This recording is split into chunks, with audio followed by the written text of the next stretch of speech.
안녕하세요. 클라우디오입니다. 오늘은 강명희 작가의 작품 지난 여름날의 판타지 준비했습니다. 오늘 이야기 속엔 아주 멋진 여인들이 나오는데요. 지금부터 함께 그녀들을 만나보시죠. 지난 여름날의 판타지 강명희. 전 그렇게는 안 하는데요. 여자는 망설임 없이 말했다. 표준말이긴 하지만 투박한 충청도 사투리 억양이 강하게 남아있었다. 놀란 것은 나였다. 살림도우미를 하겠다고 찾아와 인터뷰하던 중 내가 도우미의 할 일을 말해주자 나온 말이었다. 그럼 어떻게 해요? 나는 당황하며 물었다. 전 제 방식대로 합니다. 거침없이 나온 여자의 말에 나는 입이 다물어지지 않았다. 자기 방식대로 하겠다는 이 말은 주인이 내 말을 듣지 않겠다는 소리 아닌가. 나는 소설을 쓰다가 지쳐 자의반 타의반 3명의 손주를 돌보고 있는 말하자면 할미맘이다. 셋째 아이를 낳고 육아휴직 중이었던 딸이 휴직이 끝나가자 아이를 남에게 맡길 수 없다고 회사를 그만두느냐 마느냐 하고 있었다. 초중고대까지 16년을 공부하고 한 번의 해외 연수와 2번의 휴학 끝에 겨우 잡은 직장이었다. 그래서 애를 봐주마하고 자처했다. 날짜가 되면 꼬박꼬박 월급이 입금되는 딸의 직장에 비하면 전혀 생산적이지 않은 나의 소설 쓰기는 비교의 대상이 아니었다. 결정 과정에서 약간의 강압이 없다고는 하지 못하지만 아무튼 나는 소설 쓰기를 포기하고 3살, 5살, 7살짜리 새 손주를 봐주고 있다. 지난번 오던 도우미가 건강에 문제가 있어 그만두자 새 도우미를 구해야 했다. 게다가 보름 후에는 넓은 집으로 이사하기로 되어 있었다. 이삿날은 다가오는데 도우미가 구해지지 않아 애를 태우고 있었다. 구인 사이트에 살림 도우미를 구한다는 글을 올렸더니 직업소개서에서 내 글을 읽고 일 잘하는 이모님이 있어 전화를 했다고 했다. 도우미의 나이와 거처를 물으니 60이 코앞이고 집이 서울 외곽에 있어 1시간 40분이나 걸린다고 했다. 60이 내일인 사람이 오고 가는데 3시간 남짓 소비하면 힘든 집안일은 언제 하나 싶어 거절했다. 직원이 다시 전화를 해서 그런 것은 이모님이 감수할 것이니 상관없다고 말했다. 그래도 도우미를 쓰는 사람 입장에서는 상관이 있다고 했다. 직원은 또 전화를 했다. 사람을 보냈다는 것이다. 그리고 소개비는 첫 월급의 10%라는 말을 덧붙였다. 그때서야 소개비를 받으려는 직업소개소의 수작임을 알았다. 나는 더더욱 사람을 보내지 말라고 소리쳤다. 그때 누군가가 배를 눌렀다. 도우미 여자였다. 사실 애가 셋이나 있고 평수가 넓은 집에 도우미로 오겠다는 사람은 별로 없다. 몇 번의 인터뷰가 있었지만 돌아가서는 연락을 하지 않았다. 어떤 이는 웃돈을 요구하기도 했다. 애가 셋이면 빨래를 개키더라도 한참 걸린다는 이유였다. 이삿날은 다가오는데 사람은 구해지지 않아 애를 태우고 있던 참이었다. 소개수의 말처럼 그것은 일하는 쪽에서 감수할 일이라 생각하고 인터뷰를 했다. 막상 인터뷰를 시작하자 먼저 번 왔던 사람들처럼 인터뷰만 하고 가버리면 어쩌나 은근히 걱정이 되었다. 우리 집은 수건, 네이 그런 건 삶지 않아요. 청소도 적당히 해주세요. 그리고 내가 도움을 청하는 것은 2살 터울로 난 새아이 귀갈 때 도와주고 잠깐씩 학원을 데려다 주는 거예요. 애가 셋이면 그것만으로도 정신이 없었다. 그것이 주 업무고 청소나 살림은 부업인 셈이다. 며칠 후에 넓은 평수로 이사를 해요. 청소가 힘들면 하루는 거실과 작은 방, 하루는 큰 방과 주방, 그렇게 나눠 하세요. 목욕탕은 일주일에 한 번씩만 청소하세요. 나는 필요 이상으로 깨끗하게 집안을 쓸고 닦는 것은 노동력 낭비라고 생각한다. 설령 돈을 받고 일하는 사람의 인력일지라도 쓸데없이 낭비되는 것이 아까웠다. 그 시간에 아이들을 충분히 돌보는 것이 더 가치 있다는 생각이었다. 또 내 집에 일하러 와서 조금 여유 있고 편하면 나로서도 좋겠다. 그래서 한 말이었다. 그렇게는 안 하고 자기 방식대로 하겠다는 말은 이런 내 말이 끝난 직후에 나왔다. 빤히 내 얼굴을 쳐다보며 말하는 여자의 얼굴은 당당하다 못해 거만해 보이기까지 했다. 나는 여자가 못내 탐탁하지 않았다. 그래도 채용한 것은 살림을 도와줄 사람이 급히 필요하기도 했거니와 그 다음에 나온 여자의 말 때문이었다. 저는 일할 집이 멀고 가깝고 그런 건 따지지 않습니다. 그 집에 일이 많고 적고도 그래요. 그러니 한번 일을 시키시고 지켜봐 주세요. 여자가 일하기로 한 첫날 급히 생긴 용무가 있어 열쇠를 경비실에 맡기고 나갔다가 2시간 후에 허겁지겁 집에 들어왔다. 집에 들어선 순간 나는 내가 집을 잘못 찾았나 싶어 밖으로 나가 다시 동호수를 확인해야 했다. 아침에 새아이와 딸 부부가 천방지축되며 늘어놓은 옷이나 장난감들이 정확히 제자리를 찾아가 놓여 있었다. 집안 살림들 역시 모두 제자리로 들어가 반짝거렸다. 처음 온 남의 집 살림의 위치를 매일 하는 나보다도 정확히 알고 있었다. 게다가 여자의 손이 닿으면 모든 물건이 새 것으로 변했다. 반짝거림은 10년이 된 딸의 묵은 살림살이들이 처음 샀을 때처럼 새 것으로 변해내는 빛이었다. 커피를 한 잔 내려주겠다고 했다. 여자는 손을 내저으며 질색했다. 먼저 도우미도 그러더니 여자도 그랬다. 휴게소에서 일하는 집 음식을 먹지 말라고 교육시키는가 보았다. 첫날이니 내려주는 것이라며 나는 여자를 어렵게 설득시켰다. 여자는 마지못해 승낙을 했다. 이제 보니까 아줌마는 달인이네요. 살림의 달인이요. 나는 캡슐 커피를 머신에 넣으며 말했다. 드르륵거리며 에스프레소가 쏟아졌다. 저는 살림하는 것이 재밌어요. 게다가 평생 해온 일이고요. 재미도 있고 어려울 때 돈도 되니 그것이 어디예요. 커피 향이 진하게 집안을 맴돌았다.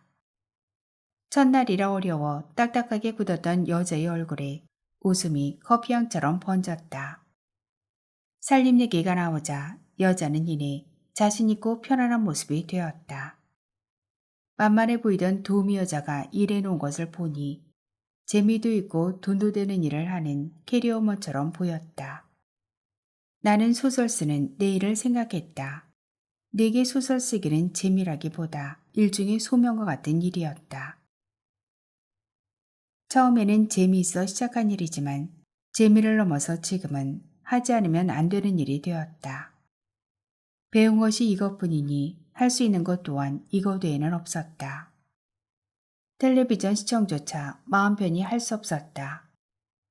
그 시간이면 책 한 줄이라도 더 읽어야 해서다.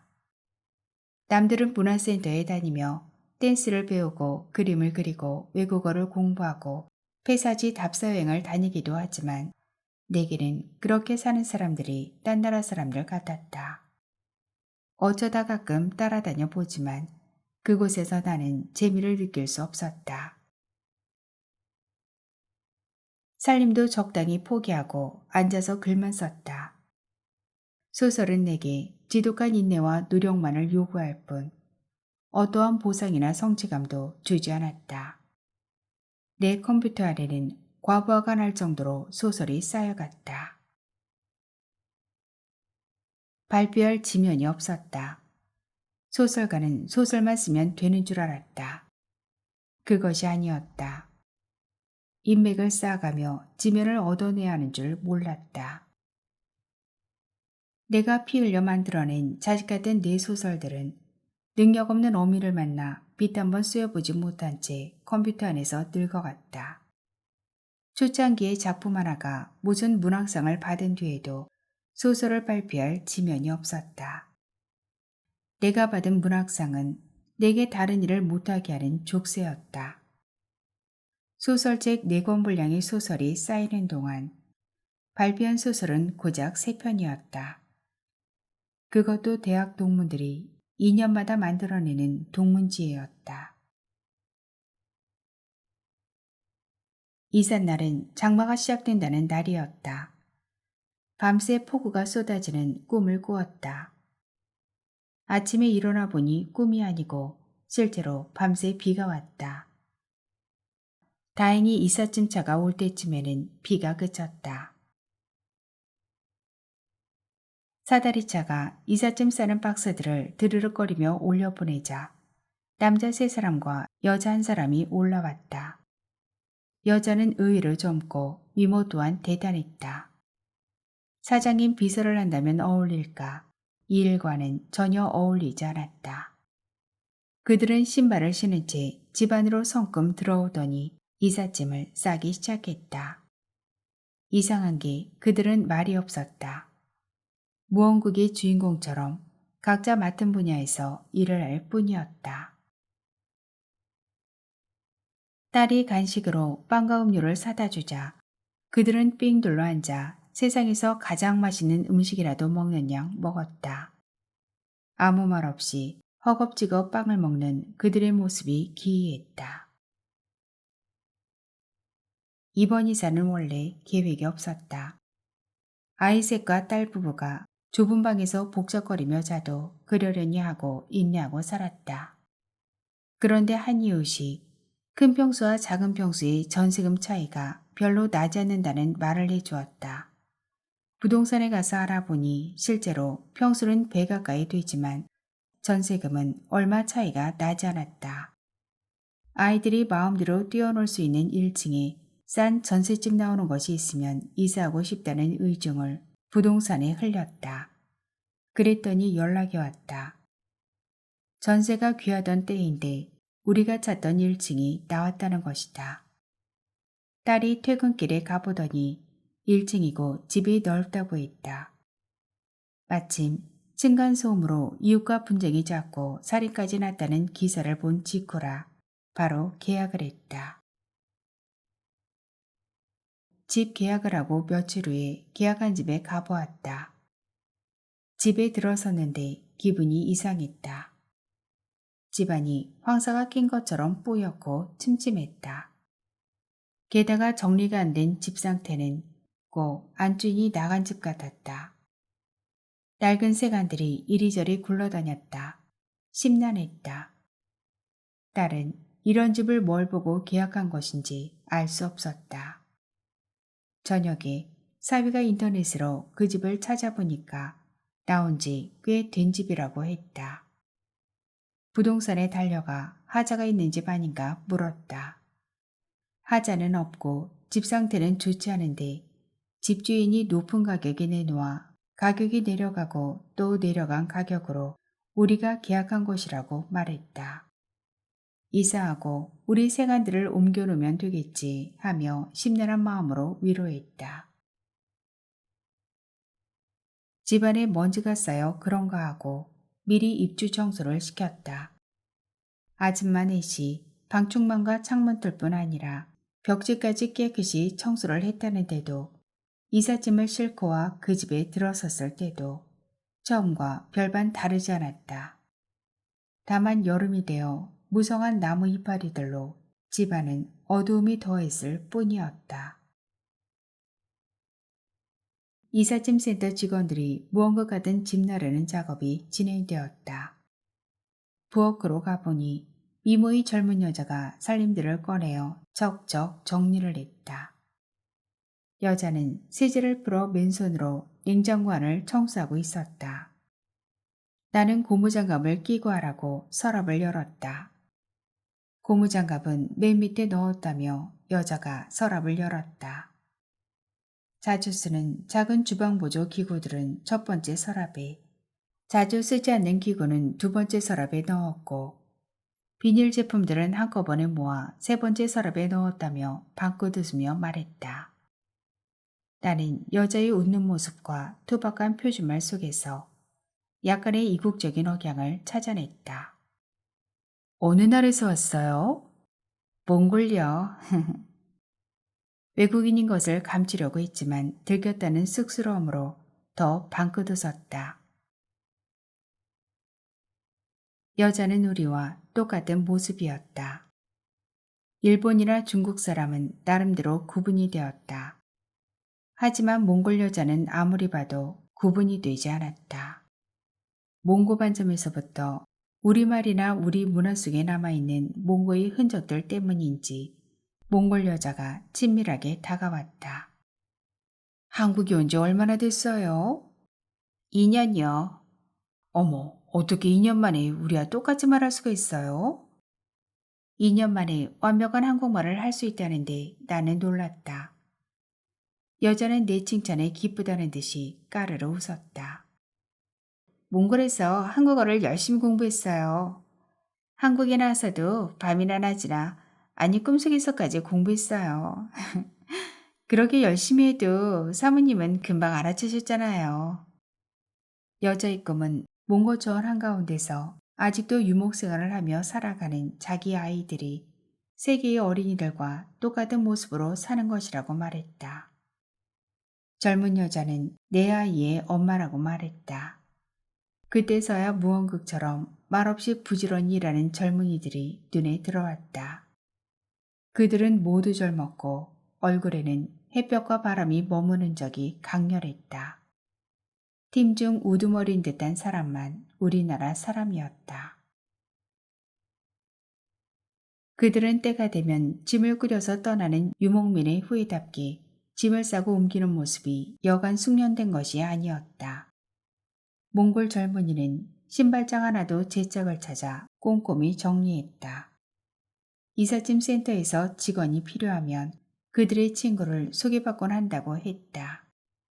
그래서 지금 그 업계는 몽골 사람들이 꽉 잡고 있다고 했다. 이사가 끝나갈 무렵 문제가 생겼다. 견적을 잘못 뽑아 차 한 대를 더 불렀으니 20만 원을 더 달라고 했다. 견적을 잘못 뽑은 것은 당신의 실수니 그렇게 할 수 없다고 실랑이를 했다. 결국 15만 원으로 합의했다.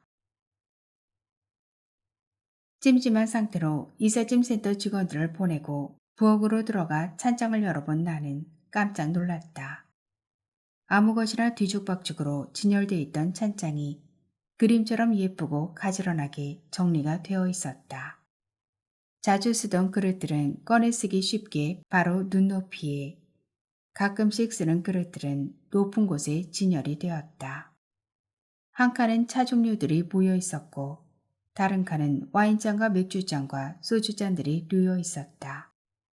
싱크대 아래 칸에는 냄비들이 크기별로 있었고 전자레인지 밑에는 양념들이 사열하는 병정들처럼 작은 것에서부터 큰 것까지 나란히 놓여 있었다. 이삿짐 센터에서 짐을 먼저 있던 자리에 대강 놔주면 일주일이고 열흘이고 정리를 해야 했던 지난번 이사 때와는 달랐다. 이삿짐 센터 직원들도 교육을 받는다고 들었다.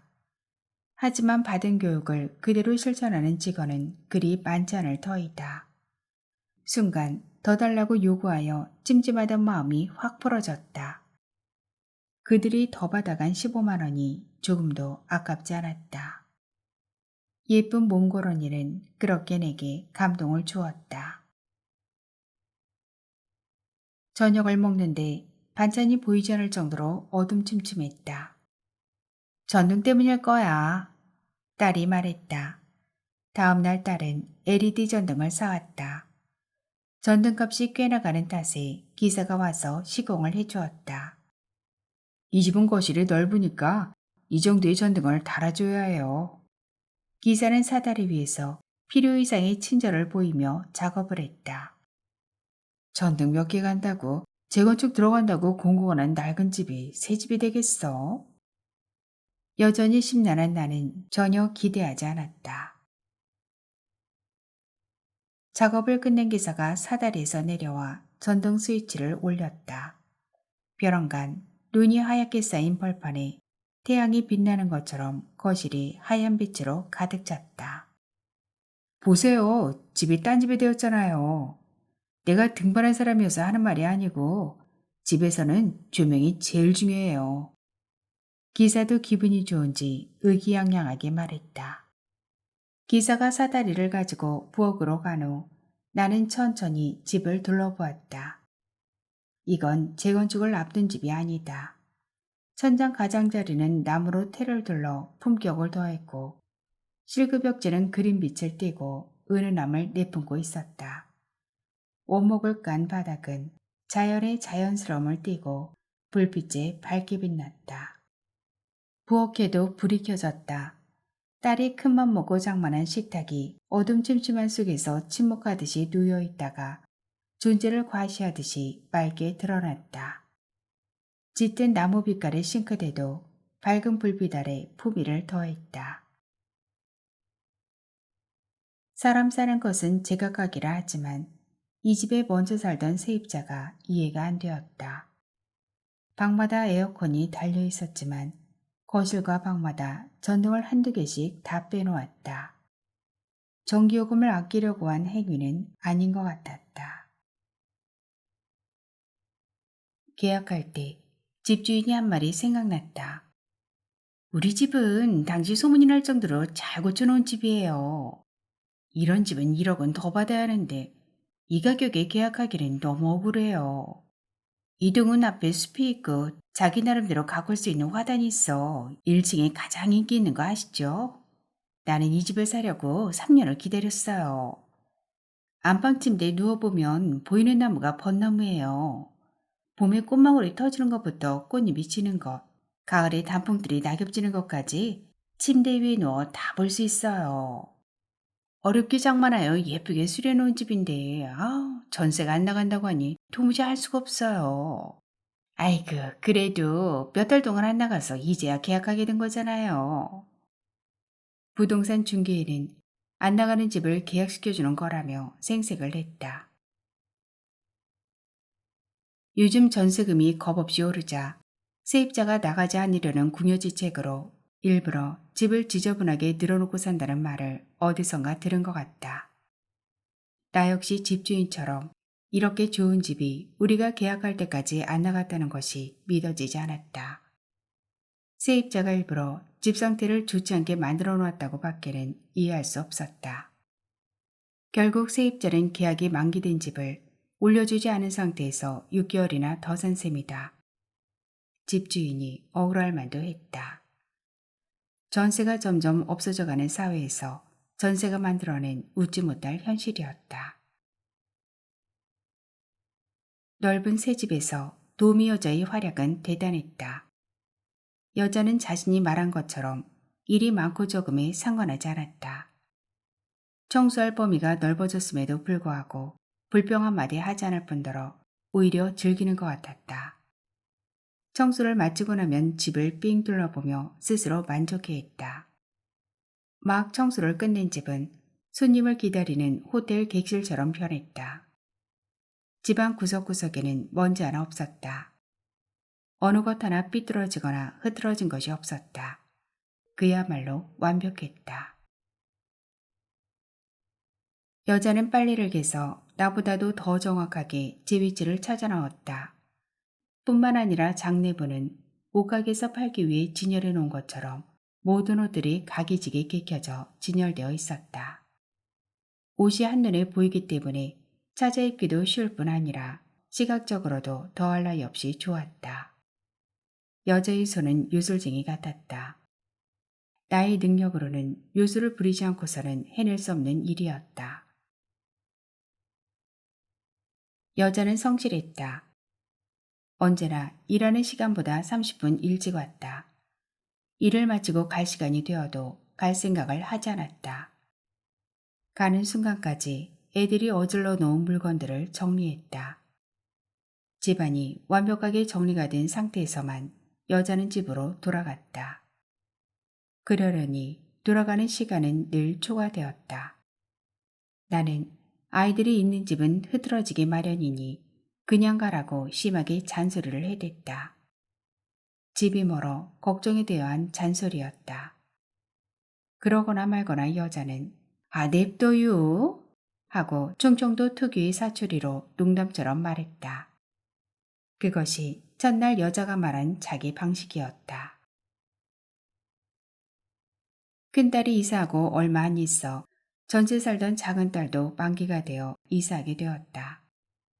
집주인이 작은 평수의 집인데도 2년 만에 30%를 올려달라고 할 뿐 아니라 그것도 반전세로 계산해달라고 했다.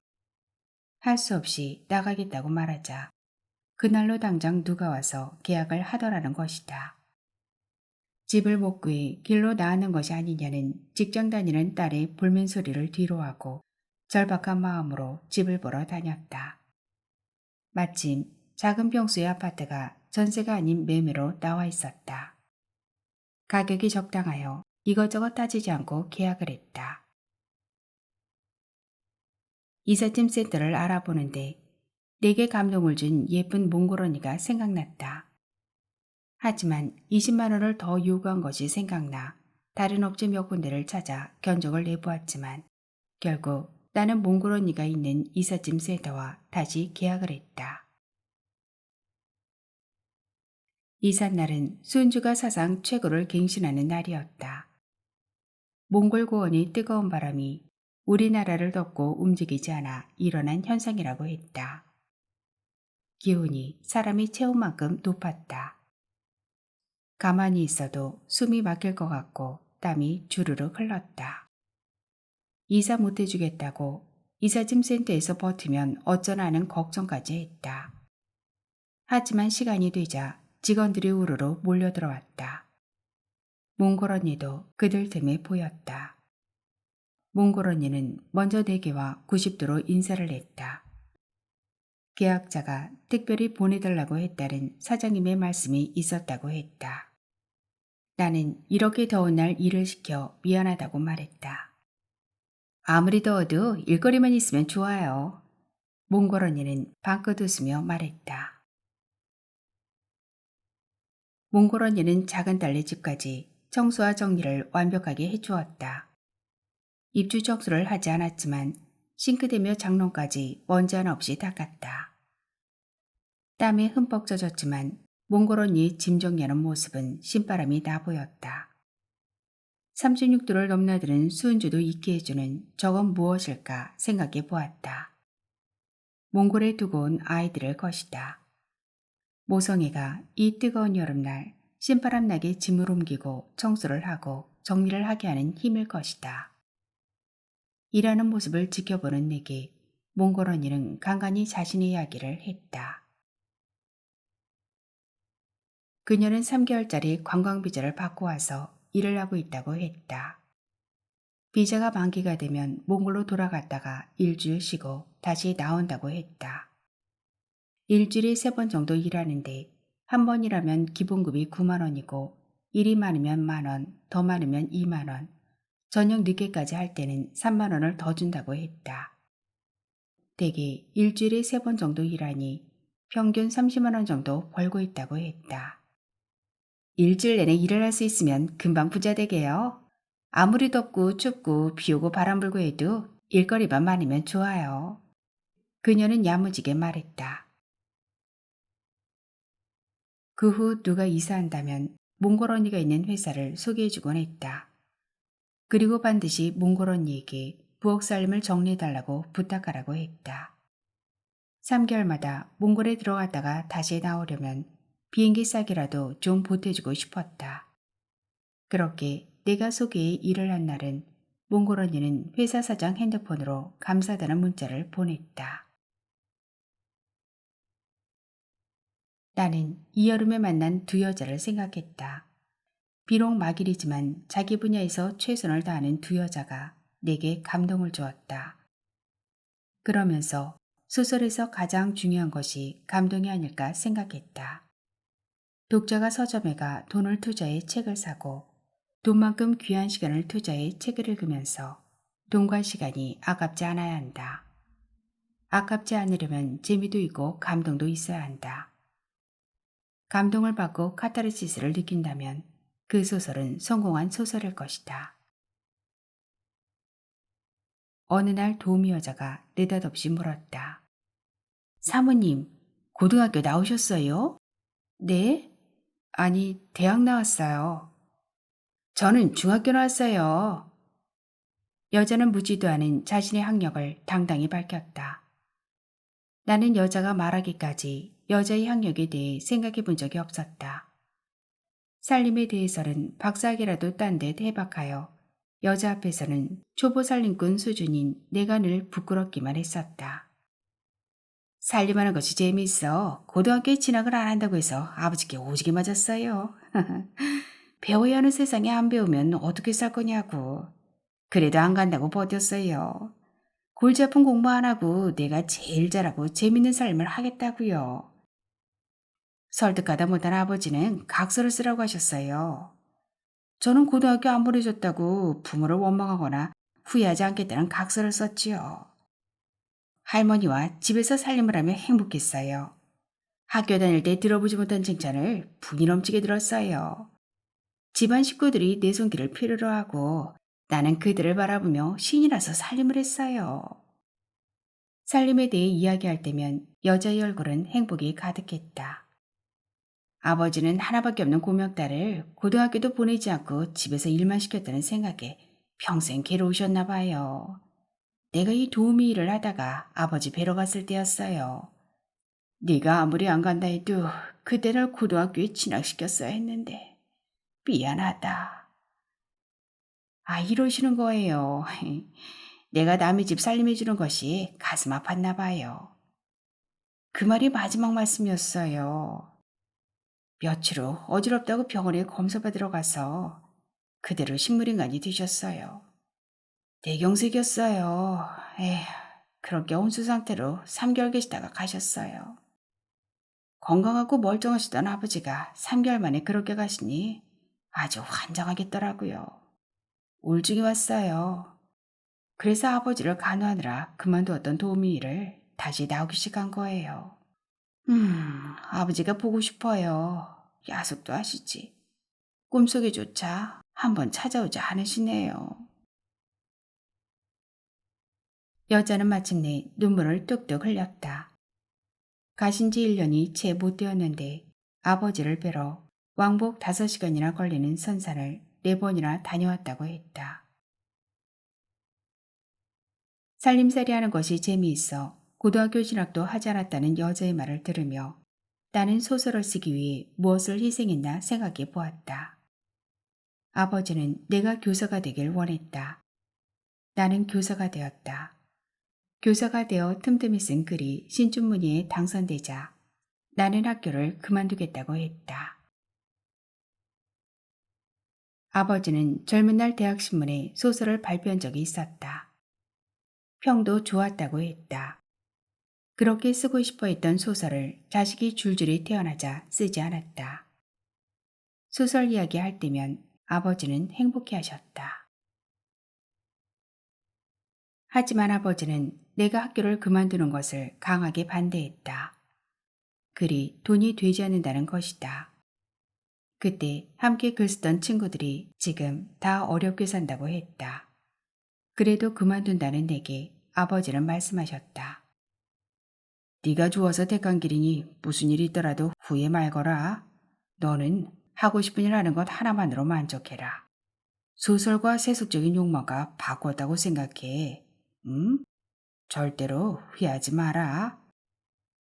하지만 학교에 사표를 낸 나는 시시때때로 후회했다. 내 글이 번번이 문학상 근처에서 맴돌다 떨어질 때마다 후회했다. 몇 날 며칠, 아니 몇 달 밤을 새워 쓴 글을 잡지에 기고해도 작품이 어떻다는 말 한마디 없이 빼버릴 때마다 후회했다. 고려도 없이 잡지에 실어주는 것만으로도 큰 적선이라 하듯이 말하는 문학 관계자들을 보며 후회했다. 애들이 대학에 들어가자 없는 집 제삿날 돌아오듯이 오는 등록금철이면 은행으로 친지집으로 뛰어다니며 등록금을 마련할 때마다 후회했다. 딸이 여행 가기 위해 미국 비자를 낼 때 남편은 자영업을 하고 있었다. 대사관에서 보증인을 요구했다. 함께 근무하던 친한 동료 교사에게 부탁하자 마지못해 서류를 주며 껄끄러워하던 눈빛을 보며 후회했다. 틈만 나면 해외여행을 다니고 돈이 되는 부동산을 찾아다니는 세속적인 욕망은 한 번도 부려보지도 못한 채 이날까지 살았다. 손주 셋이 모두 어린이집과 유치원에 가자 나는 시간이 여유로워졌다. 게다가 살림은 여자가 맡아주었다. 나는 모처럼 노트북 앞에 앉아 내 소설을 뽑아 읽었다. 소설도 사람처럼 늙는구나. 컴퓨터 안에 있던 내 소설은 나처럼 늙어가고 있었다. 삐삐가 있던 시절이 소설과 핸드폰이 있던 시절이 소설이 스마트폰이 있는 시절이 소설에 밀려 9세대 소설이 되었다. 나는 그중 내가 가장 아끼는 소설을 뽑아 만지작거리고 있었다. 여자가 돋보기를 쓰고 책상에 앉아있는 내 모습을 보며 깜짝 놀라 눈을 동그랗게 뜨고 물었다. 뭐 하시는 거예요? 소설 써요. 나 소설 쓰는 사람이거든요. 설마. 여자는 내가 소설가란 것을 믿지 않았다. 진짜예요. 난 내가 신춘문예에 당선되었을 때 받은 상표를 보여주었다. 아니 그렇게 귀한 일을 하신단 말이에요? 귀한 일요? 나는 내 귀를 의심했다. 내게 소설 쓰는 일을 귀한 일이라고 말해준 최초의 사람이었다. 남편은 늘 소득도 없는 일에 매달려 있지 말고 차라리 놀러 다니라고 말하곤 했다. 친구 엄마들은 돈이 되는 집을 사고 파는 복부인이 여럿인데 엄마도 차라리 복부인이나 되어보라고 딸이 농을 하곤 했다. 내가 하는 일이 귀한 일이라고 말하는 여자의 말을 듣자 눈시울이 뜨거워졌다. 놀러 다니는 것만도 못한 내 소설 쓰기는 여자에 의해 귀한 일로 격상되었다. 사모님이라고 부르던 여자는 나를 소설가 선생님이라고 바꿔 불렀다. 그리고 아무 일도 못하게 했다. 내가 빨래라도 길라치면 선생님은 소설이나 써요 하며 냉큼 달려와 빼앗았다.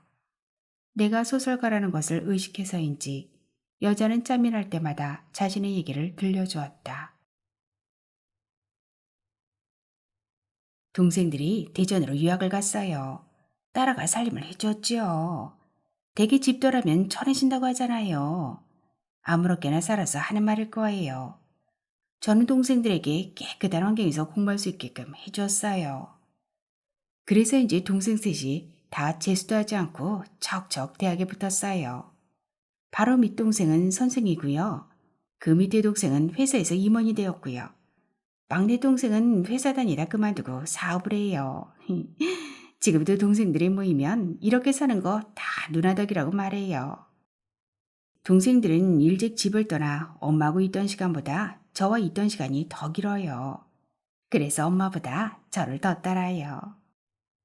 여자도 동생들도 대전에서 자취하던 그 시절이 가장 그립다고 했다.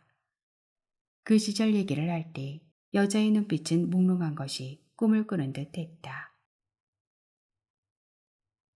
동생 친구들이 자주 놀러 왔어요.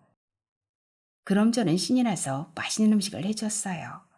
요리책을 보고 새로운 음식들을 만들어 주었어요. 시골에서 시골 음식만 먹고 살던 동생 친구들은 집에 놀러 오는 것을 무척 좋아했어요. 어느 날 서사름에서도 1시간이나 버스를 타고 들어가야 하는 시골에 있었다는 동생 친구가 제게 고백을 했어요. 평생 누나가 만들어준 깨끗한 환경에서 누나가 해준 음식을 먹고 싶다고요. 그럼 무엇이든 다 할 수 있을 것 같다고요. 그가 대학을 가자 우린 사귀었어요. 요즘처럼 연하가 대세인 세상이 아니어서 그때는 아주 드문 일이었죠. 시댁에서 중학교 나온 나이 많은 며느리 얻으려고 당신 아들 대학 보낸 거 아니라고 몹시 반대를 했어요. 저와 결혼하면 아들을 안 본다고까지 했어요. 나중에 시어머니는 내가 해놓은 살림을 보고 빙그레 웃으시며 보배가 우리 집에 굴러 들어왔네 하시더라고요. 여자 이야기는 모두 살림에 관한 것이었다. 빛을 발하던 여자의 살림 솜씨가 결실을 맺는 것 같다. 듣기만 해도 흐뭇했다. 여자는 처음 왔을 때보다 얼굴이 점점 더 밝아졌다. 여자의 남편은 건설회사에 다니다가 IMF 때 나와 개인 사업을 하고 있었다. 사업은 될 듯 말 듯하여 접기도 뭐하고 그냥 끌고 나가기도 뭐하여 만날 제자리였는데 요즘 남편의 일이 잘 된다고 했다. 10여 년째 생활비 한 푼 가져다 주지 않았어요. 내가 살림 도우미를 하며 집안을 꾸려나갔어요. 남편은 생활비를 못 가져다 주는 자격지심에서인지 가끔 살림을 때려부수고 자기를 무시한다고 강짜를 부리고 그랬죠.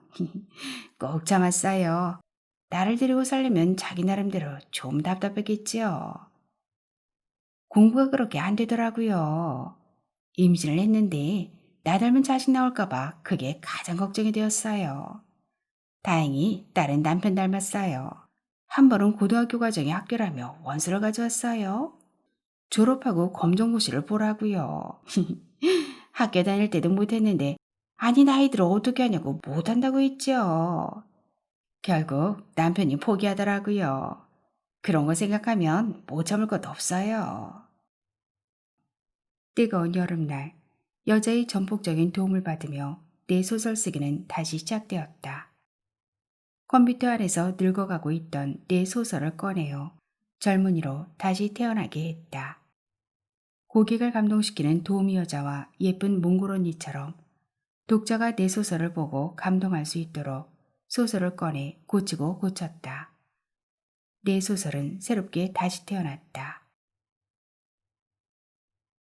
차츰 여자는 내가 어린이집에서 애들 데려오는 일까지 자신이 도맡아 했다.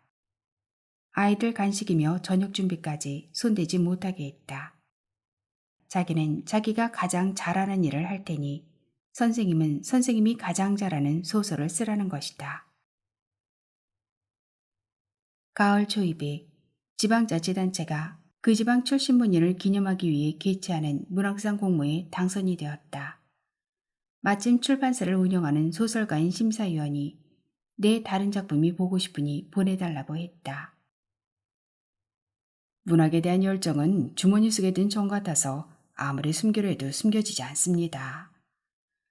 이 뜨거운 열정을 어떻게 지금까지 품고 계셨습니까? 메일로 보낸 내 작품을 읽고 그가 답장을 보내왔다.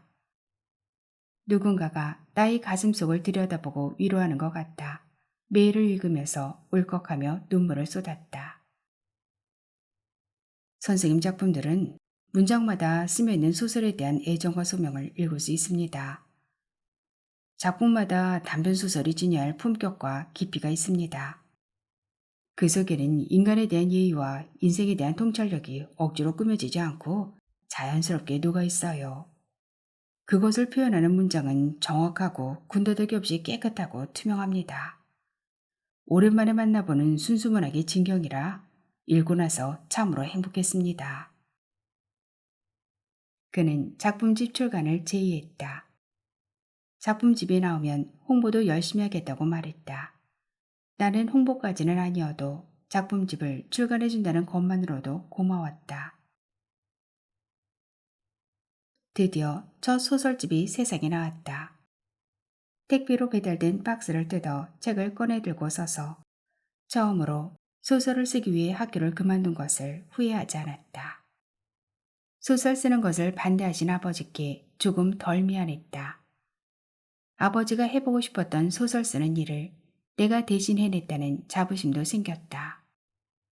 비록 소설 쓰기가 돈이 되지 않는다 하더라도 읽고 공감해주는 독자가 한 사람만이라도 있다면 나는 쓸 것이다. 이 책의 반은 당신이 쓴 것입니다. 귀한 일을 하시는 당신께 감사드리며 이 책을 드립니다. 제일 먼저 여자에게 사인을 해서 주었다. 여자가 정갈한 환경을 만들어주고 새 아이와 살림까지 도맡아준 끝에 나온 작품집이었다. 내가 발을 쓴 거라니요. 당찮으세요. 선생님은 제가 아는 허드렛 일이 귀하다고 말씀해 주신 최초의 사람이에요. 그것만으로도 너무 감사해요. 책을 받아든 여자는 마치 자기의 소설집이 나온 것처럼 기뻐하였다. 솔직히 저 같은 사람은 사람 취급도 안 해요. 소개소에서 일 나올 때 몇 시간 교육을 받는데 절대 주인집 음식을 먹지 말래요. 자기 마실 물도 가지고 다니래요. 그뿐인 줄 아세요? 고무장갑도 자기 거 가지고 다니라는 소개서도 있어요. 요즘 주인들 갑질 대단해요. 일찍 연락해주면 손가락이 덧나는지 현관앞까지 갔는데 그날 일하지 말라는 문자를 보내요. 아이고, 물론 그날 일당은 못 받지요. 몇 년 일했는데도 불구하고 문자 한 통으로 해고를 통지하기도 해요. 돈 몇 푼 준다고 노예부리도 부리다가 자르기 일쑤고요. 그런데 선생님은 제가 하는 일을 귀하다고 했어요. 감사합니다, 선생님. 여자는 내가 준 작품집을 보석이라도 되는 듯 쓰다듬으며 말했다. 여자를 보면서 내 책이 금방 재활용 휴지통으로 들어가거나 식탁 위에서 냄비받침으로 쓰이다 폐기되지는 않을 거라는 근거 없는 확신이 들었다. 살림을 하든지 이삿짐을 다루든지 소설을 쓰든지 그 속에는 진정성이 있어야 한다. 그 진정성이 사람을 감동시키면 그 사람의 일은 성공한 것이다. 이 여름의 도미 여자와 몽골 언니는 내게 그 큰 것을 가르쳐 주었다. 내가 두 여자를 만나지 않았다면 나는 아직도 내 소설 쓰기를 놀러다니는 것만도 못하다고 비하하고 손주들 보는 일을 불평하며 이 뜨거운 여름을 괴롭고 힘겹게 땄을 것이다. 그런 의미에서 그들은 내 스승이다. 이 여름에 만난 두 여자에게 감사한다. 그럼 사골국물 내듯이 두고두고 우려먹을 건데 그런 각오도 안 하고 재결합하자고 그랬어? 사실 나 당신한테 구박받을 각오 단단히 하고 합치자고 한 거야. 근데 구박 안 하네? 당신과 인연이 좋긴 한가 봐. 당신으로 인해 내 삶이 송두리째 흔들렸는데도 당신과 합치니 우리 펜바람에 연애하던 그 감정이 나오더라고. 그럴 거라고는 생각지도 못했거든. 그녀가 세상을 건너는 법 준비했습니다. 구독과 좋아요 부탁드리면서 편안한 시간 되셨으면 좋겠습니다. 그녀가 세상을 건너는 법 강명희. 그와 그녀의 산책은 오전 10시에 시작된다. 아침을 먹은 후 커피를 마시고 대강 정리하면 특별한 일이 없으면 그 시간이다. 특별한 일은 별로 일어나지 않지만 한 번은 병원 예약이 있어 그가 산책에 빠졌고 한 번은 그와 그녀가 아주 사소한 일로 다투어 그녀가 빠진 적이 있었다. 하지만 그런 일은 흔하지 않아서 대부분 매일 오전 10시 산책이 시작된다.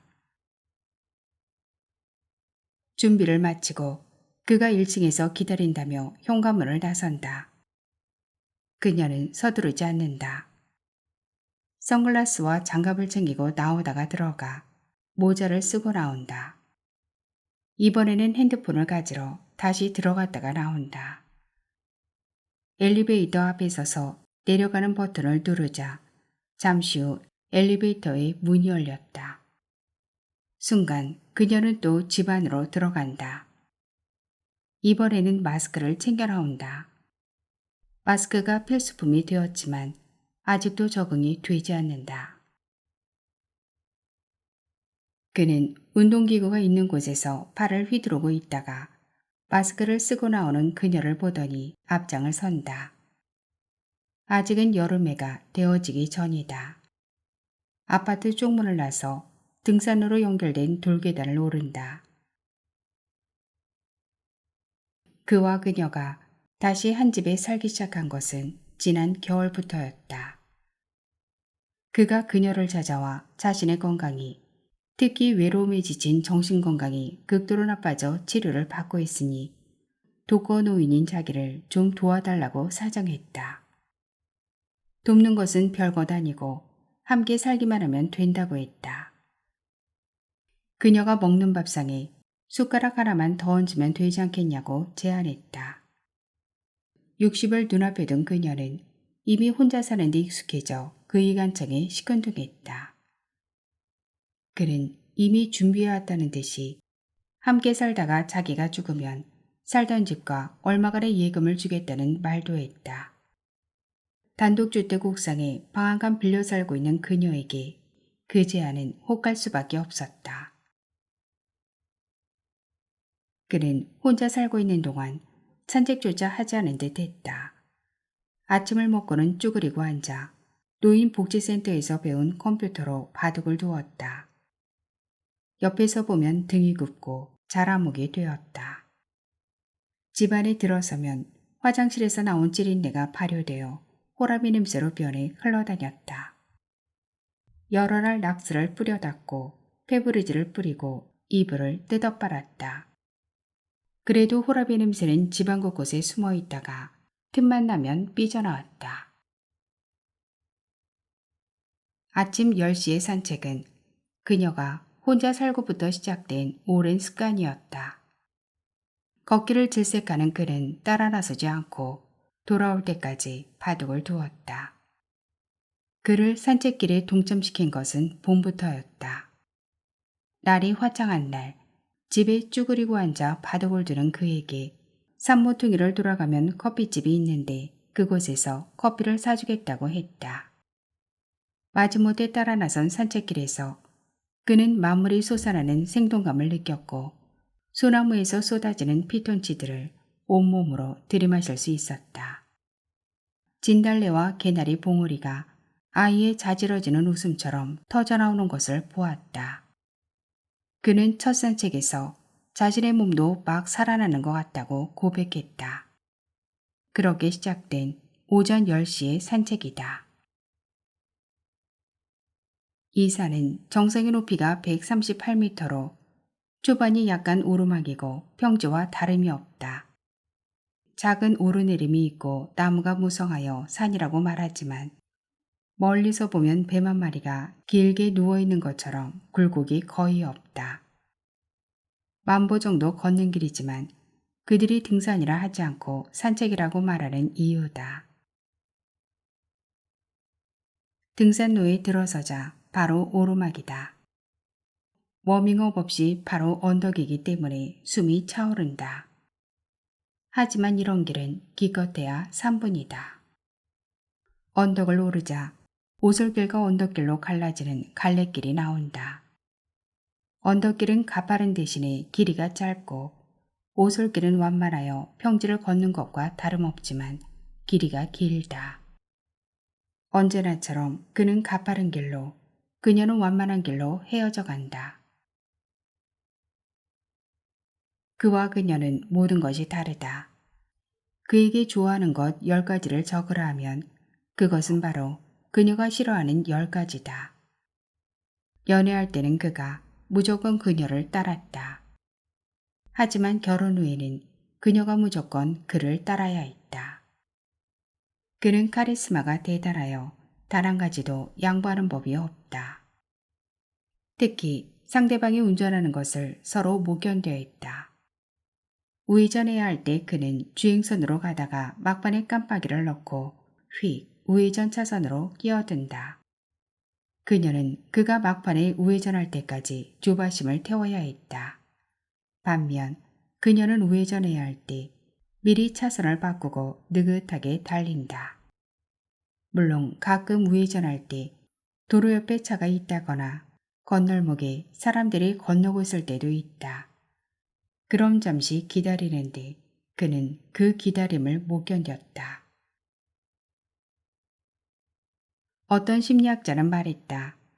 가장 위험한 실수는 자기 안의 그림자를 남에게 덮어씌우는 것이라고. 그녀는 그가 우회전 차선에 끼어들 때까지 마음은 태우지만 그녀의 주장을 그에게 덮어씌우지 않는다. 하지만 그는 사사건건 그녀에게 지시하고 명령하고 따르지 않으면 못 견디겠다는 듯이 주수석에 앉아있을 때도 몸을 돌려 핸들을 조작한다. 그래야만 직성이 풀린다. 모든 일에 사사건건 다투던 그가 우회전을 할 때 주행선으로 가다가 막판에 깜빡이를 넣고 급히 끼어들 듯한 여자를 만났다. 여자와 만났을 때 둘은 용접하던 불꽃이 서로의 눈 속으로 튄 듯이 눈이 멀었다고 했다. 결혼은 반쪽과 반쪽이 만나 비로소 하나가 되는 것이라고 했던가. 그는 그녀에게 반쪽을 실수로 만났지만 뒤늦게나마 진정으로 잃어버린 반쪽을 만났으니 헤어져 달라고 말했다. 그때 그녀는 매사에 사사건건 다투는 그와 평생 같이 살아야 한다는 사실에 절망하여 암울한 나날을 보내고 있었다. 그가 헤어져 달라고 하지 않았으면 그녀가 먼저 헤어지자는 말을 했을지도 모른다. 그로부터 해방된다 생각하니 뒤늦게 찾았다는 반쪽 여자도 밉지 않았다. 모르긴 해도 반쪽 여자는 그와 얼마 살지 못할 거라고 그녀는 장담했다. 그의 성질머리를 감당해낼 여자는 아마도 흔치 않을 것이다. 현실은 녹록지 않았다. 그는 야비하게도 떠나면서 오래전에 준비한 듯 자기 것은 몽땅 챙기고 전세금 조금 남기고는 조강지 저와 딸을 헌신짝처럼 버리고 떠났다. 그가 말하는 사랑이라는 것에 미치니 자식조차 보이지 않았다. 소송을 걸려고 했지만 그의 이름으로 있는 재산은 이미 다른 사람 명의로 돌려놨기 때문에 대처할 수 없었다. 그도 그녀도 서류상으로는 아무것도 없어 나누고 다투고 할 것도 없었다. 그때부터 그는 그녀에게 밟아 죽여도 시원찮은 사람이 되었다. 갈래길이 다시 합쳐진다. 그는 앞에 가고 있다. 그녀는 그를 불러세운다. 그는 손을 한번 번쩍 들고 흔들더니 그대로 길을 간다. 그 뒷모습에는 설렘이나 기대감 같은 것이 전혀 없다. 그저 세월이 뒤안길에서 조용히 순응하는 모습이다. 그가 그녀를 떠날 때의 뒷모습은 가만히 있어도 어깨가 들썩일 정도로 들뜸이 보였다. 얼굴에서는 아무리 숨기고 싶어도 숨길 수 없는 광채가 나고 앞뒤 좌우 구분 못하는 것 같아 불안해 보였다. 그가 가는 세월에 발악하듯이 젊음을 찾기 위해 떠난 그 세계의 끝은 나락이었다. 한밤중에 밴딧바람으로 쫓겨나기도 하고 얼굴에 손톱 자국도 보였다 하고 여자가 회사로 찾아와 책상을 뒤집어 엎었다는 소문까지 돌았다. 그 구체적인 상황은 잘 모르겠지만 그는 창피해 더 다닐 수 없어 사표를 내고 다른 회사로 옮겼다고 했다. 그는 결혼이 흐트렸다가 필요하면 다시 맞추는 퍼즐 같은 것으로 알았나 보다. 불꽃 튀기며 사랑한다던 그 여자와 5년 만에 이혼하고 그녀를 찾아왔다. 무지막지하게 가정을 깨뜨리더니 찾아와 합가를 제안했다. 하지만 그때 그녀에게는 아들이라고 해도 좋을 젊은 연인 정환이 있었다. 혼자 된 그녀가 할 수 있는 일은 그다지 많지 않았다. 손쉽게 일이 구해지지 않으면 딸과 함께 살아갈 방도가 없었다. 온갖 궁리 끝에 그녀가 구한 일자리는 베이비시터였다. 정화는 베이비시터로 일하는 주인집에 목욕탕 인테리어를 하던 청년이었다. 더운 여름날 땀을 뻘뻘 흘리며 일하는 모습이 안쓰러웠다. 냉장고를 뒤져보니 두부가 있기에 새우젓을 풀고 파마늘도 없이 양파만 썰어놓고 두부찌개를 해서 점심을 차려주었다. 청년은 황송해서 어쩔 줄 몰라하며 밥을 먹다가 울컥하니 눈물을 쏟았다. 엄마가 해주는 두부 새우젓찌개가 생각난다고 했다. 목욕탕에 두 개였기 때문에 그러고도 2번 더 주인집에 왔다. 다음 날은 김치찌개를 해서 청년에게 주었고 다음 날은 오리고기를 구워서 주었다. 리모델링이 끝나고 그는 더 이상 주인집에 오지 않았다.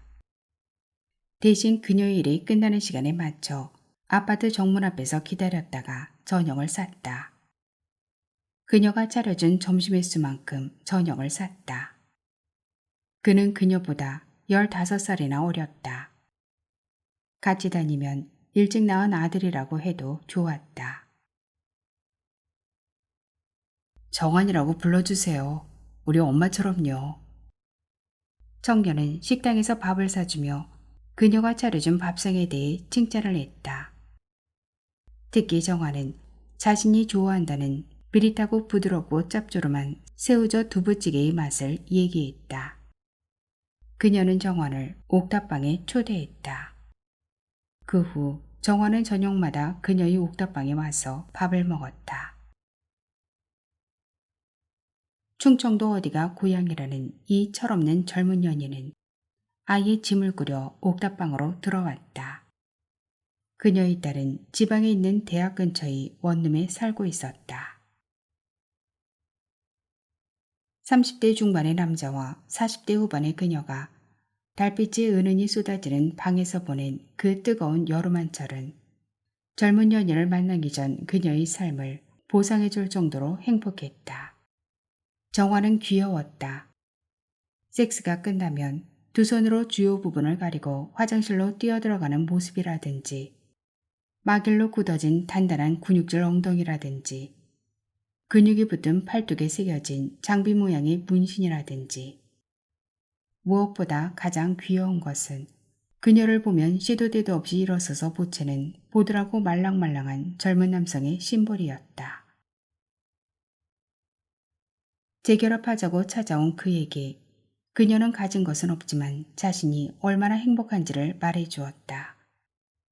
그녀는 햇볕이 무지막지하게 쏟아지는 옥탑방 앞에 한참 서 있다가 돌아가는 그의 등 뒤에다 대고 고맙다고 말했다. 두 오솔길이 만나는 곳엔 운동기구가 마련되어 있다.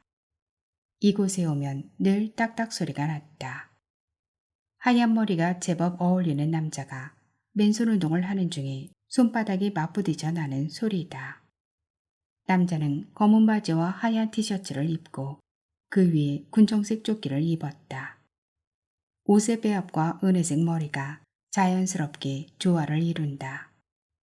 이곳에 조금 일찍 와도 좀 늦게 와도 그 시간대에 이곳을 스쳐가는 사람들은 그가 손을 부딪히며 맨손으로 운동하고 있는 것을 볼 수 있을 것이다.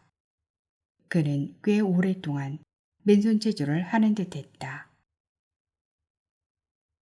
미리와 앉아시며 핸드폰을 보던 그가 그녀를 보자 일어난다. 그와 그녀는 잠시 함께 걷다가 다시 갈래길을 만난다. 그가 산길을 선택한다. 그녀는 차가 다닐 수 있게 다듬어 놓은 길을 선택한다. 그가 택한 산길을 곧바로 넘어가 모퉁이를 돌면 카페가 나오고 그녀가 택한 길은 시골 마을길을 휘돌아가면 카페가 나온다. 그들은 거기에서 만난다. 그가 먼저 도착해 커피를 마시고 있다가 15분쯤 후에 그녀와 합류한다.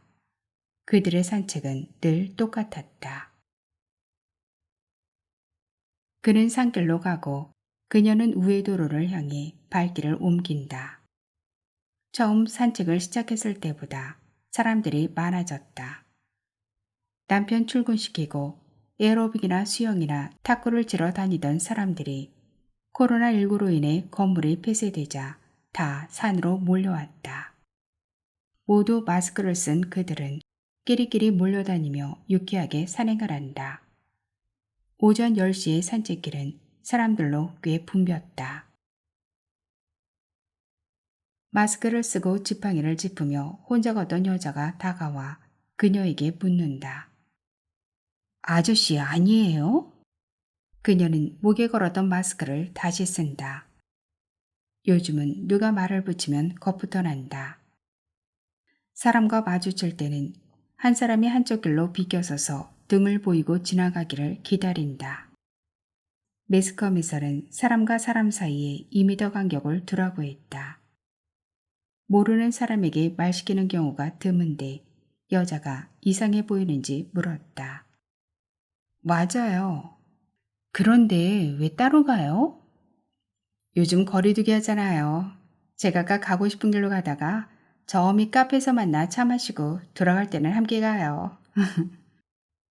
마스크 속에서 여자가 킥하고 웃는다. 마스크로 얼굴을 가려 정확히 알 수는 없지만 그녀의 또래쯤 되지 않을까 싶다. 여자의 남편은 얼마 전에 큰 병원에서 뇌수술을 했단다. 3개월 전에 퇴원을 했는데 며칠 전부터 자전거를 탄다고 했다. 그녀는 수술 업무한테 자전거는 위험하니까 함께 산에 오세요. 라고 말한다. 생글거리던 여자의 얼굴이 벼랑간 험악해지며 하루 종일 함께 있는 것도 지겨워 죽겠는데 등산까지 같이 와요?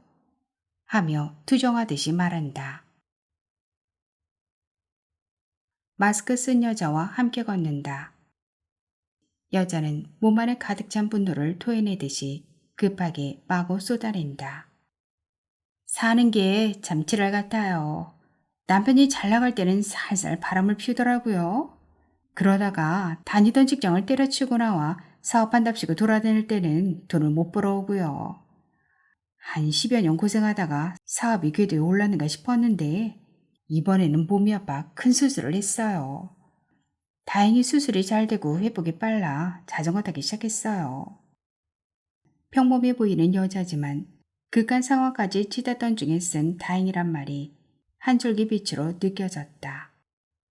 그녀는 여자보다는 그나마 나은 것 같아 다행이었다. 젊은 연인과 원 없이 행복을 누려보았으니 다행이다. 헤어졌던 그가 함께 살자고 4번을 찾아왔을 때 재결합을 결정했다. 합가한 후에는 베이비시터를 하지 않았다. 비록 베이비가 아닌 노인 돌봄이 같지만 노년에 서로 의지가 되니 그나마 다행이다. 그렇게 생각해보니 그녀의 삶에 다행인 것이 몇 가지 있다. 지방대학을 다녔던 그녀의 딸은 그곳에서 남자를 만나 결혼해 그 지방에 머물러 살았다. 딸은 시부모와 남편 사랑을 듬뿍 받으며 꽤 행복하게 살고 있다. 딸은 그녀가 정원과 사는 것에 대해 아무렇지도 않아 하고 신경조차 쓰지 않았다. 그리고 엄마의 행복을 빌며 자신의 행복을 찾아 떠났다. 사랑스럽고 귀여운 정원을 떠나보낸 것은 슬프지만 그래도 다행이라면 다행이다. 우린 가난하여 단칸방에 살았어요. 밤마다 엄마가 아빠랑 하는 걸 보지 않을 수가 없었어요. 한 번 보니 밤이면 자는 척하면서 또 몰래 보게 되더라고요. 그때부터 엄마랑 하는 환영에서 벗어나지 못했어요. 그대로 있다가는 무슨 일을 저지를지 몰랐어요. 무작정 집을 나와 상경했어요. 정화는 그때가 생각나는지 어두운 얼굴로 말했다. 인테리어 가게에서 점원 구한다는 광고를 보고 들어갔죠. 쫓아다니며 보니 제가 그쪽으로 재능이 있더라고요. 그래서 화장실 리모델링을 전문적으로 하려고 독립했어요. 별로 어렵지 않았어요. 오래된 아파트 동네 곳곳에 화장실 리모델링만을 전문으로 한다고 스티커를 붙이고 다녔는데 신기하게 연락이 오더라고요. 일이 들어오면 저렴한 가격으로 성의껏 해줬어요. 그러면 그 집에서 소개하고 또 소개하고 해서 제법 벌이가 되더라고요. 그때 허니를 만났어요. 허니는 엄마 같아요. 특히 제 식성을 알고 거기에 맞게 밥상을 차려주는 것이 똑같아요. 허니와 살고부터 엄마와는 환영에서 벗어날 수 있었어요. 허니와 결혼하고 싶어요. 형편이 좋아진 얘기를 할 때는 얼굴이 밝았고 말끝에 청혼을 했다. 정한으로부터 받은 청혼에 그녀는 겁이 덜컥 났다. 못 이기는 척 받아들일까 생각도 해봤다. 하지만 그녀는 정환이 언젠가는 떠날 것이란 걸 알고 있었다. 더 관계가 굳어지기 전에 그녀는 정환을 떠나보낼 프로젝트에 착수했다. 엄마의 마음으로 아가씨를 고르기 시작했다. 돌보는 아이의 유치원 선생님을 소개해봤지만 정화는 화를 냈다. 인테리어 가게 아가씨도 슈퍼마켓 직원 아가씨도 다 싫다 했다. 어느 날 저녁을 먹으러 갔는데 정환과 카운터의 아가씨가 스스럼없이 농담 따먹게 하는 것을 보았다. 농을 주고받는 정환의 얼굴이 더없이 화날 뿐 아니라 아가씨 얼굴 또한 한박처럼 피어났다. 그녀에게는 보여주지 않던 또 다른 정환의 웃음이었다. 정환은 그녀를 아는 이모라고 소개했다. 이모가 된 그녀는 두 사람이 오적의 역할을 했다. 그녀는 정환을 아가씨와 함께 지방에 있는 엄마에게 인사로 보냈다. 그리고 옥탑방을 빼서 집을 옮기고 새로 베이비시터 자리를 구했다. 전화번호도 바꾸었다. 엄마가 아들 장가들이는 심정으로 정환을 떠나보냈다. 한 무리의 여자들이 왁자지껄 떠들며 지난다. 마스크를 썼지만 여자들은 젊고 예쁘고 발랄하다. 반면 남자들은 대부분 직장을 다니지 않는 노인들이다. 그들은 마스크도 쓰지 않고 간혹 늙은 아내와 함께 걷기도 하지만 동행도 없이 혼자 걷는 사람도 흔히 볼 수 있다. 남편의 병세가 많이 회복되어 다행이라고 안도한 여자는 늘 혼자 걷는다고 했다. 늘씬하고 걷는 태도도 단정하여 젊은 날 한임을 했을 것 같다. 하지만 얼굴에는 삶의 흔적이 고스란히 드러나 있다. 오지항 사는 친구 가게에 놀러 갔다가 조금 거들어주니 손님이 옷을 사는 게 아니겠어요? 그 뒤 자주 놀러가 거들어주었어요. 어느 날 친구가 여행을 간다 해서 가게를 한 달 정도 봐주었는데 여행에서 돌아온 뒤 친구는 내가 장사를 잘한다고 헐값에 가게를 넘겨주었어요. 가게를 하며 몇 년 사업이 지지부진한 남편을 대신해 생계를 꾸려나갔어요. 여자는 동행을 만나 오랜만에 속 시원하게 내면의 분노를 표출하려는 듯 계속해서 말을 했다. 큰딸이 애를 낳자 가게를 접고 애를 봤어요. 그 애가 다 크니 둘째가 결혼해 애를 낳았어요. 요즘은 둘째 딸내 애를 봐주고 있어요. 그러다 보니 내 무릎이며 관절이 다 망가졌어요. 의사가 운동을 해야 한다고 해서 손주 어린이집 보내고 조금씩 등산을 하고 있어요. 그래서인지 요즘은 몸이 회복되는 느낌이에요. 지팡이를 짚으며 살살 걷는 연약해 보이는 여자는 숨가쁘게 수십 년간의 자기 얘기를 토하듯이 쏟아냈다. 치열하게 산 결과 얻은 지팡이가 세월이 준 훈장처럼 보인다. 갈림길이다. 여자와 그녀는 아쉬워서 머뭇거렸다. 하지만 서로 전화번호를 따지는 않았다. 나이 들어 동성일지라도 누군가를 새롭게 사귄다는 것은 어려운 일이다. 다만 같은 아파트 110동과 101동에 산다는 것만 나누고 아파트 안에서 혹시나 만나면 다시 연결되지 않을까 생각하며 헤어졌다.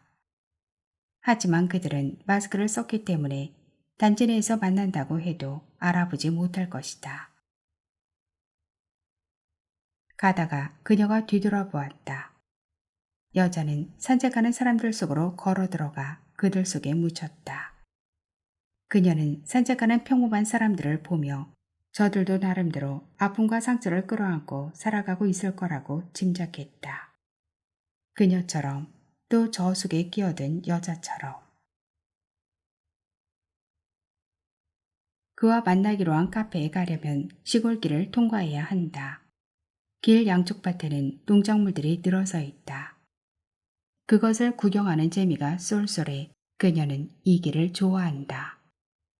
산 밑에 전원주택 여러 채 지으면 딱 좋은 반듯하고 제법 넓은 밭에 노부부가 나와 들깨를 심고 있다.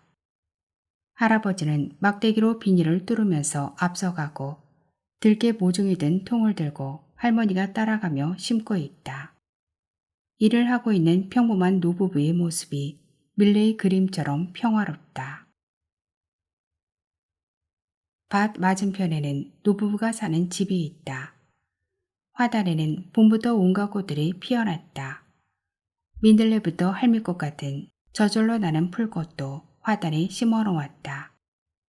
민들레가 피면 겨우내 잠자고 있던 집이 노랑띠를 두르고 봄맞이를 한다. 그 뒤를 이어 할미꽃이 피고 샤스테이지가 피고 수레국화와 초롱꽃이 피었다. 얼마 전부터는 백일홍이 피어나기 시작했다. 노부부 집 옆에 꽃 갤러리란 6채의 간판을 단 예쁜 벽돌 건물이 보인다. 그녀는 얼마 전 꽃 갤러리에 들어갔었다. 화폭을 가득 채운 꽃그림이 사방에 걸려 있었다. 화가는 주로 꽃을 그렸다. 노부부의 뜰과 밭에 있는 꽃들이 대상이었다. 팥꽃과 참깨꽃, 오이꽃, 호박꽃, 흔히 주위에서 보는 꽃들을 잔잔한 필지로 사실적으로 화폭에 담아냈다. 야채꽃들이 놀라운 변신을 하고 화폭 속에 들어가 저마다 아름다움을 뽐내고 있다. 한눈에 봐도 보통 솜씨가 아니다. 입구에 놓인 팜플릿을 펼쳐 화가의 력을 보았다. 명문여대 서양학과에서 석박사까지 하고 대학에서 강의를 하다가 더 공부하기 위해 미국으로 유학 간 이력이 나온다. 하지만 이력 맨 끝에 2005년 뉴욕에서 교통사고로 사망이란 글씨가 보인다. 방글방글 웃으며 합창이라도 튀어나올 듯 행복해 보이던 꽃그림들이 벼랑간 엄마 잃은 아가처럼 슬퍼 보인다. 나무 그늘 밑에 서서 노부부의 일하는 모습을 보며 서 있는데 익숙한 모습의 사람이 지나가고 있다. 그는 다리를 절고 있다. 하얀 머리가 익숙할 뿐 어디서 보았는지 생각이 나지 않는다. 군청색 조끼를 입은 절름거리는 하얀 머리의 중늙은이를 어디서 봤을까 한참 생각했다. 아, 매일 아침 운동기구에 있는 쉼터에서 맨손 체조를 하던 사람. 손을 휘두르며 운동할 때는 몰랐는데 다리를 절었다. 남자는 절룩거리며 그녀를 지나 앞으로 간다. 말끔히 차려입은 등산복 차림 때문인지 흔들리는 양 어깨 위에 놓인 삶의 무게가 의외로 가벼워 보였다. 산모퉁이를 돌자 카페가 보인다. 그가 그녀를 보자 손을 번쩍 들어 아는 체를 한다. 카페에 가기 위해 건널목에서 신호를 기다리며 서서 그를 본다. 저 사람이 한때 사랑을 찾아 떠난다며 그녀와 딸의 인생을 송두리째 흔들어놨던 사람이었나. 이미 서리가 듬뿍 내린 머리칼에서 미움보다는 연민이 느껴진다. 재결합을 결정했을 때 가장 심하게 반발한 것은 딸이었다. 주위에서 바람난 아빠들 많이 봤어. 여자에 빠져 중내사내 해도 가정은 지켜. 사랑 타령하며 처자식을 버리고 떠나는 사람 아빠밖에 못 봤어.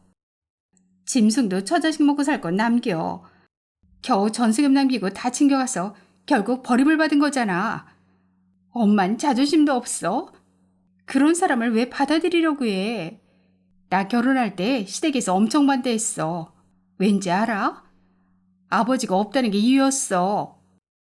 물론 아버지가 바람나 딴 여자한테 갔다고 말하지 않았지. 교통사고로 돌아가셨다고 했어. 아버지는 이미 세상에 없는 사람이야.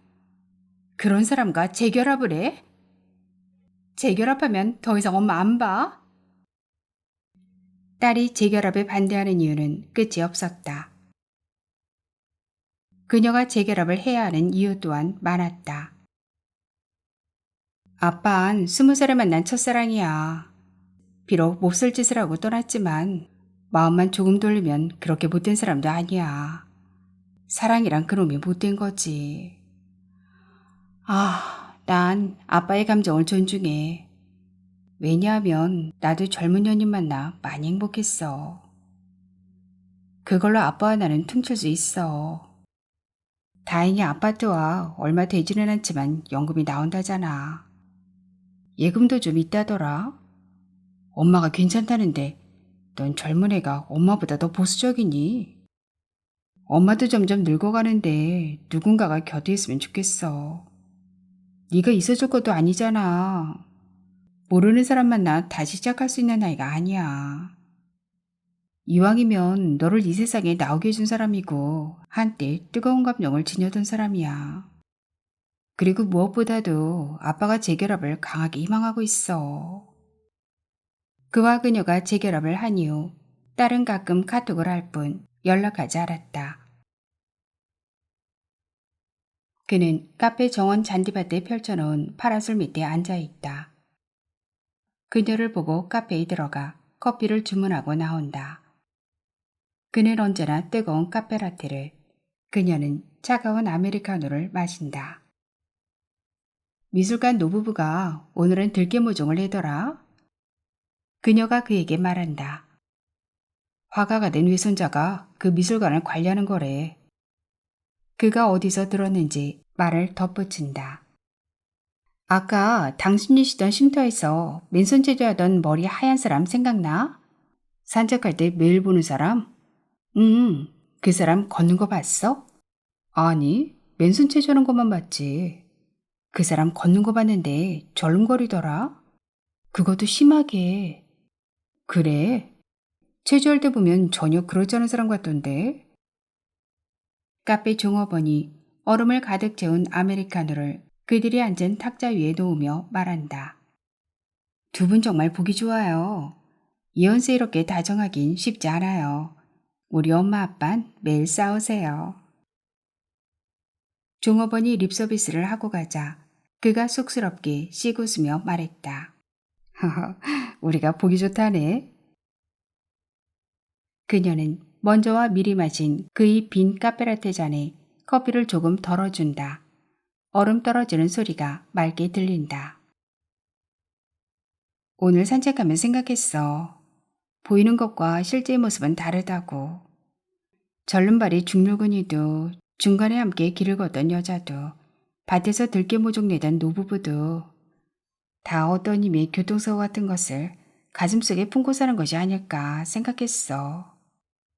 당신 또 그 얘기하려고 하는 거지? 그녀의 목소리가 낮게 가라앉자 그가 지리짐작으로 말했다.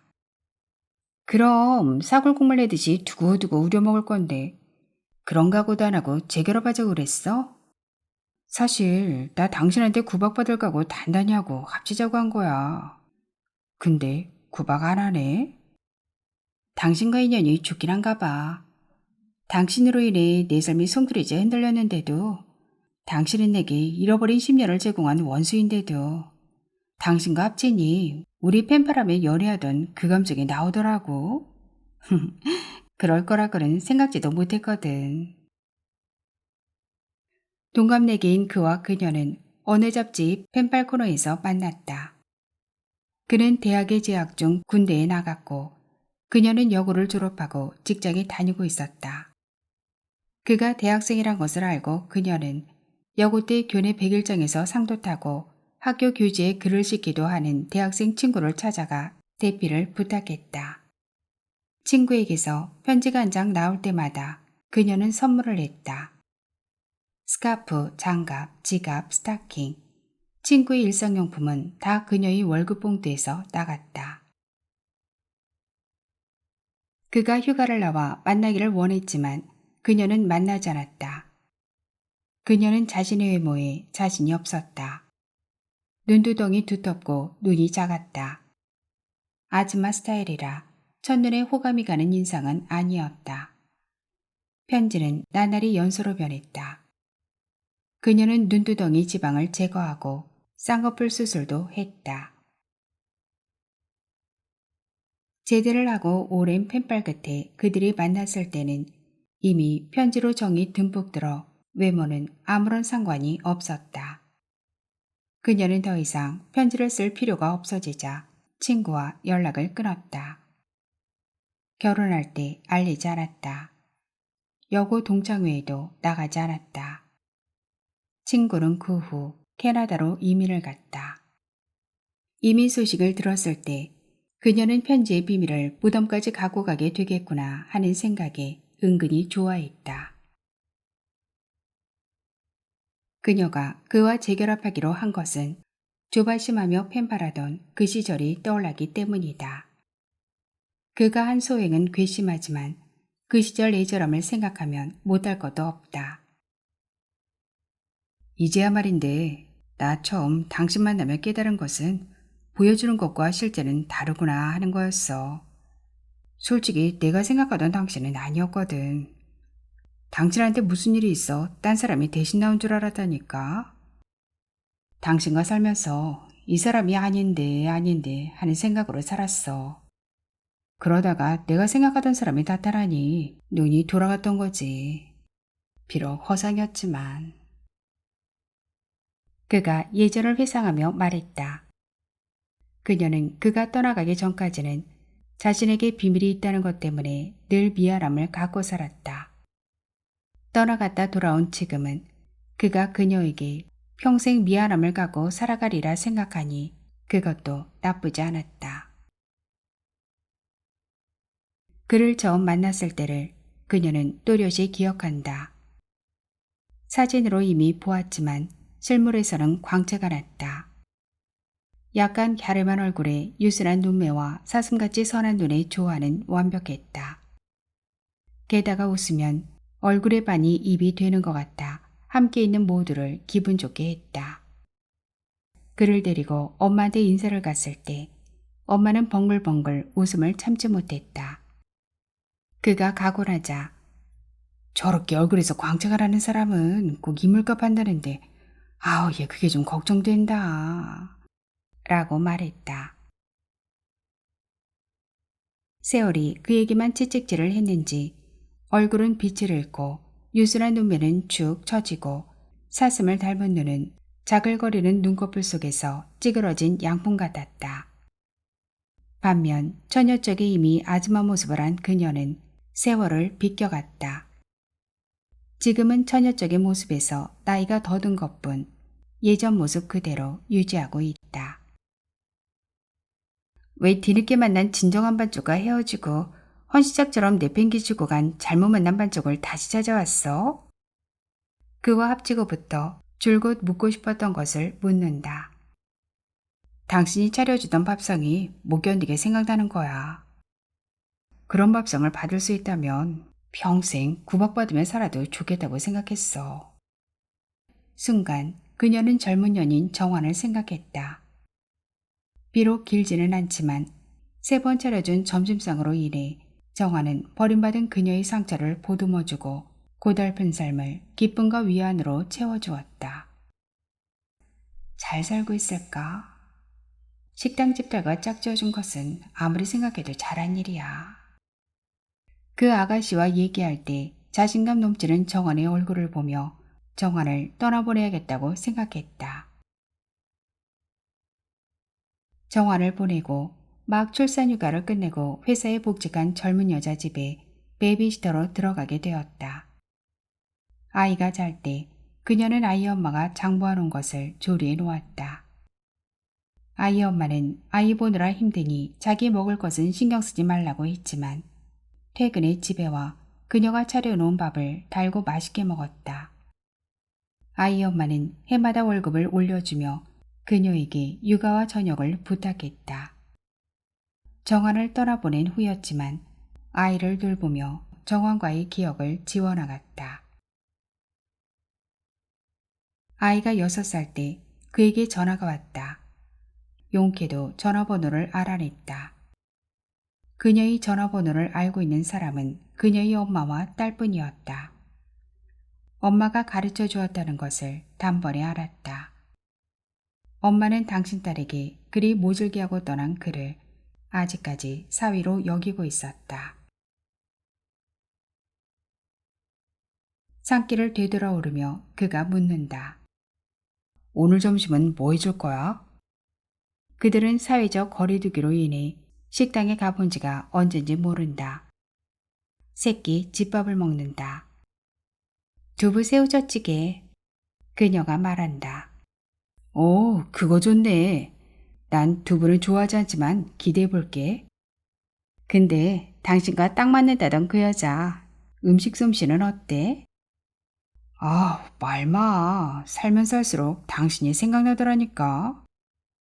국마다 소금을 들어부었는지 짜고 음식마다 혓바닥이 오므라들 정도로 달고 또 반찬마다 왜 그리 매운지. 어우, 끼니 때마다 겁이 났어. 주로 외식을 했지. 지금 같은 코로나19 시대였으면 어쩔 뻔했어.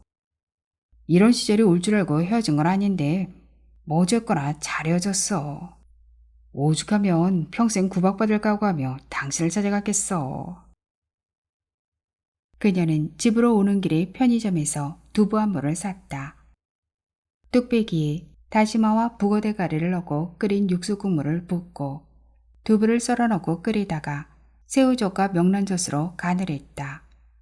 거기에 파마들을 듬뿍 썰어 넣고 다시 더 끓이면 두부에서 뽀얀 국물이 우러난다. 마지막으로 고춧가루를 약간 풀어 식탁에 올렸다. 그래, 이 맛이야. 수저를 든 그가 눈을 반쯤 감고 감탄을 한다. 그의 감탄사를 들으며 그녀는 파마늘도 없이 양파만 썰어 놓고 끓인 찌개를 먹으며 눈물을 흘린 정환을 생각했다. 환갑을 눈앞에 두고 있는 그녀에게 정환이면 어떻고 버리고 갔다가 돌아온 남편이면 어떠랴. 그저 밥숟가락 놓고 함께 밥 먹을 상대가 있으면 그만이다. 베이비시터를 더 이상 하지 않아도 되니 그것은 덤이다. 땀을 뻘뻘 흘리며 맛있게 먹는 그를 본다. 그녀는 음식을 조리할 때 대충 하는 법이 없다. 시장을 볼 때 좀 더 신선한 재료를 찾아 여러 가게를 둘러보고 선택한다. 야채를 다듬고 씻고 데치고 무치는 시시한 모든 과정에도 그녀는 혼을 불어넣듯이 정성을 다한다. 너무 씻어도 풋내가 나고 너무 삶아도 영양이 파손되고 양념이 너무 많아도 야채의 본맛을 잃게 된다. 아주 쉬운 달걀찜을 할 때조차도 그녀는 대충 하지 않는다. 달걀을 풀어 체에 내리고 새우젓을 잘게 다져 넣는다. 거기에 명란젓을 썰어 넣고 파, 양파, 브로콜리까지 잘게 썰어 넣는다. 달걀을 깨서 이 모든 것들과 함께 뚝배기에 넣고 잘 저어 불에 올린다. 그리고 밑이 타지 않게 저어주며 끓인다. 한 소끔 끓어오르면 불을 내리고 그 위에 붉은 고춧가루를 뿌리고 뚜껑을 덮어준다. 뚝배기 밖으로 달걀찜 국물이 넘쳐 흐르면 완성된 것이다. 뚜껑을 열면 노란 달걀색과 브로콜리의 파란색과 고춧가루의 붉은색이 삼원색으로 완벽한 조화를 이룬다. 그녀가 만든 음식은 혓바닥보다 눈이 먼저 호강을 한다. 그녀는 예쁘지 않다. 많이 배우지도 않았다. 음치에 몸치에 약에 쓰려고 찾아봐도 재주란 없다. 비록 이혼의 아픔을 겪었지만 떠난 그를 다시 돌아오게 한 밥상. 이것을 무기로 그녀는 이 험난한 세상을 건너가고 있다. 누구나 나름대로 세상을 살아가는 방법이 있지 않을까? 그녀가 나름대로 세상을 건너가는 것처럼.